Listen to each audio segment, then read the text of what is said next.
পৃথিবীতে এমন কেউ নাই যে আপনাকে বলবে যে আয় আমি তোর অপরাধ মাফ করে দেই, এরকম কেউ কি আছে? কেউ নেই। কিন্তু আল্লাহ পাক বলেন আমার কাছে ফিরে আয়, চুরি করেছিস ফিরে আয়, জিনা করেছিস, মদ খেয়েছিস ফিরে আয়, যত অপরাধ করেছিস ফিরে আয়। আল্লাহর কাছে বান্দা যখন তওবা করে গুনাহ করে মাপ চায়, আল্লাহ মাফ করে দেন। শুধু মাফ করেন না, শুধু মাফ করেন না, তার সাইয়্যাত গুলি আল্লাহ রাব্বুল আলামিন হাসানাত দিয়ে বদলায় দেন। আলহামদুলিল্লাহ, সে যে গুনাহ করেছিল সেই গুনাহগুলি হাসানাত দিয়ে বদলায় দেন।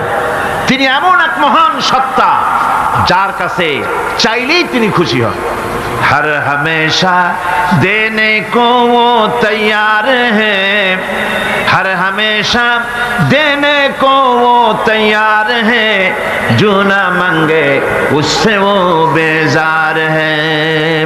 যে চায় আল্লাহ তারে বেশি করে দেন, যে চায় না আল্লাহ পাক তার প্রতি নারাজ হয়ে যান।